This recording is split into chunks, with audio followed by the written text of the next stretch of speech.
And welcome to week 13 of Fantasy Football Fanatics. I am Mike the Beatdown Carrillo alongside my good buddy here, Caine the Big Dog Tsutsui. Welcome back. Thanks for joining us. We'll jump right in. Good to see you again. Week 13, critical week in fantasy football. Last week of the season, a lot of make or break going on out there. Yeah, for most leagues, it's, you win, you're in the playoffs, you lose, you're out. So, it's crucial here for this time period. We got a game going on right now as we film here on Thursday evening. And so hopefully you got some players in there. We'll go ahead and give you the scoop for the rest of the week. Absolutely. And last week, some big games out of a couple of guys. Kyle Orton had a big game in spite of their loss, 347 yards, 3 touchdowns. Breeze piled up the yards. He was actually the leader in yards last week, but only notched 1 touch. Also, Tom Brady was perfect, 341 yards, 4 touchdowns. 1 sack, 0 interceptions, so he had a perfect quarterback rating for that game. Looked hot. Yeah, he did. And another guy who was looking hot was Sam Bradford. They're putting up 3 touchdowns, 308 yards. The rook. Yeah, the rookie stepping it up and giving you guys some good fantasy points. Yeah, absolutely. So it was a pretty decent week there for quarterbacks. On the rushing side, Jamal Charles going off for 173 yards there and a touchdown. And that guy was all over the place last week. Yeah, absolutely. He was really solid. Mendenhall rushed for 151 yards and a touchdown. He looked really good too. And then Peyton Hillis went out of his head crazy and scored 3 touchdowns for Cleveland. Put up 131 yards and some passing yards too. He looked really solid. Yeah, he was in the end zone all day. On the receiving end, though, also in that Kansas City game, Dwayne Bowe, matching Peyton Hillis there for 3 touchdowns. Yep. 170 yards receiving there for Dwayne Bowe. Yeah. And then, of course, you also have, was it Deion Branch there getting in twice for the Patriots. He put up 113 yards, so really productive day there for him. Yeah, and Fred Jackson from Buffalo, over 100 yards receiving. Didn't really do all that hot rushing, but yeah, touchdown over 100 yards receiving. So he looked really good too. We're going to jump into the ones to watch here for Week 13, and the first one is Denver at Kansas City. Now, it's not news that Denver isn't playing all that well, but Kansas City obviously is red hot right now. They're 7-4, sitting on top of the AFC West. The Broncos pretty much at this point are looking to play the spoiler. There's not a whole lot going on there. Good luck with that against the Chiefs. They're 5-0 at home, and it could be a big day for their running backs against that terrible Denver defense. I don't really hate Kyle Orton this week. I think he could have another big week. He's been the one bright spot in their offense with the exception of Brandon Lloyd, who also has been really good.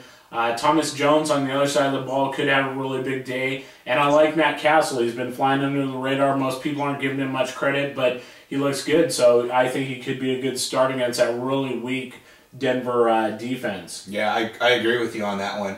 And then also to keep it there in the AFC, Oakland at San Diego. Oakland's at 5-6, San Diego 6-5. San Diego's been hot of lately, as they normally are here late in the season. Yeah. It's a critical AFC West matchup. Oakland's obviously hurting at the quarterback position. Looks like Campbell's probably going to do the start, and then of course San Diego's looking for revenge after losing to the Raiders earlier this year. In that game, McFadden, Miller. As far as, the start, I would go ahead and leave McFadden in there as a low running back option number 2, maybe a flex option. Miller, I'm not really too keen on right now. Floyd and Gates getting some action now after being out for, a couple weeks. And I like the matchup there for Floyd and Gates both getting in your lineup. I would put Gates obviously as your number 1 tight end, but Floyd is a decent number 2, probably a good flex option there for you. Yep, and then we got Pittsburgh at Baltimore. This is a Sunday night game. Both teams 8-3 in the AFC North. A couple of tough defenses. It could be a bad game for some of those fantasy guys that everybody's really counting on. Mike Wallace, Chard Mendenhall, Bolden, Ray Rice. It could be a really rough day. So I don't know who you can count on there really and sleep good with how many of those guys in your lineup. I mean, yeah, it's going to kind of come down to either ride your horses. Mendenhall's the kind of guy who's been doing it for you on week in, week out. I feel comfortable starting him in there. And Rice, he's been getting on it lately, so I think I'd be okay with that, especially if you don't have any other solid options. Big game though for this week would probably be the Monday night game. the Jets going against New England. I'll be happy no matter who loses on this game. So I need one of them to win here for the Dolphins to have a shot. But both of them sitting at 9-2, top of the AFC East. Winner's obviously going to, possibly is going to take the AFC East and then, of course, have the best record in the NFL. New England's a high power offense, and the Jets, they're a high power defense. So it's going to be a great game to watch. With that, I don't know if you can really count on anybody, but we're going to throw in Tom Brady because he's just been putting up points, especially when they've been putting up the offense. So you got to really balance it out between a fantasy perspective and an actual regular game perspective. Sure. I'll throw in Brady, go ahead and get him in there. The other thing, too, would be Tomlinson, Keller. I'm not really keen on either one of them. Dustin Keller hasn't really been putting it up as of late. He was hot, but now he's just kind of fallen off the radar. Also with that, you have Welker, Ben Jarvis Green Ellis, the law firm going. The law firm's been putting up points, and he did that against Pittsburgh, so I would still throw him in there. I would even play Wes Welker because he's clearly going to be Tom Brady's go-to guy, especially now after Branch put up 2 touchdowns. The word is that Darrelle Revis is going to be floating around between all the receivers, so you can't really count on that to decide whether or not you start the guy. So I would go ahead and get both of them in your lineup. As far as injuries are concerned, quite a bit of injuries that came up about last week. Michael Jenkins is questionable. Roddy White is questionable. However, he's still looking to play. T.O. questionable. He's more likely going to be in as well. We have Marion Barber, who's doubtful.